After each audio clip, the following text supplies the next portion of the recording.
Now, many of our viewers would have noticed that there was no Motive Garage feature in Motive DVD number 8. Well, unfortunately, in between producing Motive TV, the World Time Attack DVD, Motive 8, and going to America for a month, we pretty much just ran out of time. Now, we were trying to get the car ready for the Yokohama World Time Attack Challenge, but as we got closer to the event, we realised it simply wasn't going to be possible. And even if it was, it would have been too much of a rush and not worth the risk. But we still did manage to get a few things done. With Motive TV coming up the week before the World Time Attack Challenge, we decided to at least get the exterior finished so it could be in the studio. We had the guys from Premier Windows fit up the new front windscreen, as well as our Lexan quarter and rear windows. Hussein at Custom King had the rest of the Origin Streamline body kit painted, which we fitted up along with the Origin carbon front and side canards. JET200 was now able to be used in the hosting studio for Motive TV, and we took the car to the Yokohama World Time Attack Challenge to be on static display. With a whole new look, only the number plate gave away that this was the same car. Now, obviously a car looking finished isn't good enough, it needs to actually be running. Now, we've got a lot done on the car, but there is still a lot to go. So let's take a look at what we've got done in the last couple of months. Now, in the back of the car, we've actually got quite a fair bit done in the boot. If you're looking here, Hypertune's made us a completely new fuel system with a base plate, custom surge tank, and then we've picked up a Weldon 1200 horsepower fuel pump, a Weldon fuel filter, and then we have a distribution block to switch into 2 fuel lines. Why? Because we're going to use Teflon lines, which is suitable for E85. You can only get up to -8 in Teflon, so we need 2 of them. We've also installed a fuel cooler because E85 tends to get pretty warm as it's circulating through the car. So we've installed a fuel cooler with its own thermofan to keep the fuel cool. Now, obviously an Odyssey battery. Why? It's lightweight and it's a dry cell battery, so there's no problems in an accident. And the last thing we've put in the boot is a Moroso accumulator. Now, basically what it is a canister that stores oil under pressure. It's linked to the engine through a one-way valve, and whenever the engine suffers from a loss in oil pressure, either from going around a corner or loses oil pressure out of the sump because it's all gone into the head, aka what a GTR does, what the accumulator does is actually push the stored oil into the engine to resume oil pressure and take up the slack.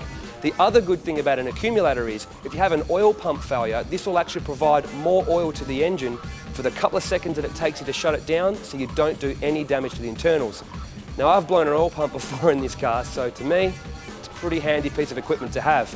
Now, with that accumulator, we also installed an electronic solenoid, and what that enables us to do is manually control the accumulator. So before we start the engine, we can flick a switch, we can prime oil into the engine under pressure, so as we're cranking, we don't get any wear on the engine at all. The latest part to arrive for the car is the new coilovers. Now, if I could afford it, I'd buy a $10,000 set of Aragosta or Öhlins coilovers, but I simply can't.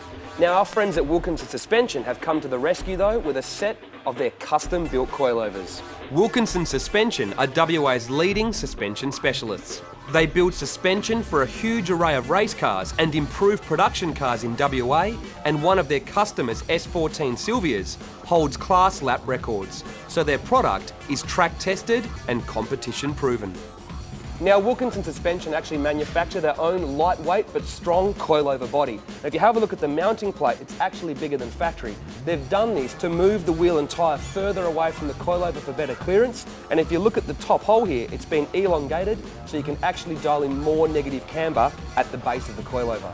Now, the coilover tops are also their own design, and like most coilovers, they're pillow ball mounted. But unlike other coilovers, they not only have camber adjustment, but CASTOR adjustment as well. Now, the best thing about adjusting the CASTOR at the top of the coilover is it doesn't move the wheel and tyre closer to the inner wheel arch and gives you better clearance. Now, the guys use KONI racing shocks inside their coilovers that are in valve to suit their specifications, and they're individually adjustable for both bump and rebound. Now, the springs are from King, and the good thing about that is they're Australian made, so it's very easy to order new spring rates for the car. Now, the spring rates being used in this coilover kit are 300 pounds on the front and 200 pounds on the rear, which works out to a little over 5 kilos front and around 4 kilos on the rear. Now, this is actually quite soft when compared to most Japanese coilovers. Now, the reason for that is because the guys at Wilkinson Suspension have done a lot of testing and development out on the track, and they've basically realised that an S14 with a lot of power needs to squat to get any traction. Now, because this car's light, it can also run softer springs, and because it's stitched and caged, the chassis is very stiff, so the sway bars, the tyres and the chassis can do all of the work to stop the body roll, while the coilovers do their job of providing the maximum amount of contact patch to the road. Well, That's enough torque. Now it's time to put them in.